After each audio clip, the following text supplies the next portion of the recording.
Hello everyone, अस्सलाम वालेकुम, नमस्ते। क्या हाल है? उम्मीद है सब ठीक ठाक होंगे। आज फिर आपके साथ हाजिर हुआ हूँ एक नई वीडियो के साथ। और आज मेरा टॉपिक है पॉलीमार्ट सिरप। पॉलीमार्ट सिरप को कब लेना है और कौन सी डिजीज में लेना चाहिए, वो सब मैं आपको आगे बताऊंगा। बच्चे ले सकते हैं या बड़े, या कौन कितनी एज वाले इसको ले सकते हैं और कब कब इसको लेना है, वो सब आपको आगे बताऊंगा।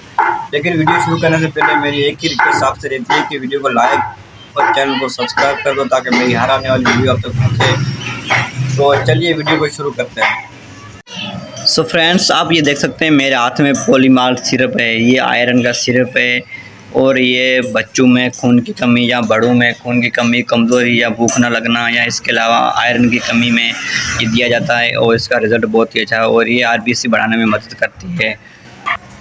आप इसको बड़े भी यूज़ कर सकते हैं और बच्चे भी यूज़ कर सकते हैं। जो बच्चे जिस्मानी कमज़ोर होते हैं, जिसको खाना वगैरह नहीं लगता या खून वगैरह नहीं बढ़ता, तो इसमें भी ये बहुत अच्छा काम देता है। इसका रिज़ल्ट भी बहुत अच्छा है। और बात करें इसके प्राइस की, तो 323 रुपये का है। ये थोड़ा महंगा है बट इसका रिज़ल्ट बहुत ही अच्छा है। तो और आपको ये किसी भी मेडिकल से आसानी से मिल जाएगा।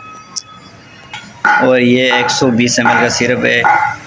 तो और आप इसको बड़े या बच्चे या और जो प्रेग्नेंट ख़वातीन है उसके लिए भी बहुत अच्छा है। इसमें खून की कमी हो जाती है तो इसमें भी ये दिया जाता है और आपको किसी भी मेडिकल स्टोर से आसानी से मिल जाएगा। और बात करें इसके साइड इफ़ेक्ट की, तो इसका साइड इफ़ेक्ट कुछ भी नहीं है, आप इसको दे सकते हैं।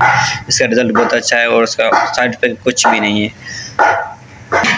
और अगर आप डॉक्टर से रब्ता करके इसको इस्तेमाल करें तो बहुत ही अच्छा है। तो अपना ख्याल रखिएगा। खुदा हाफ़िज़।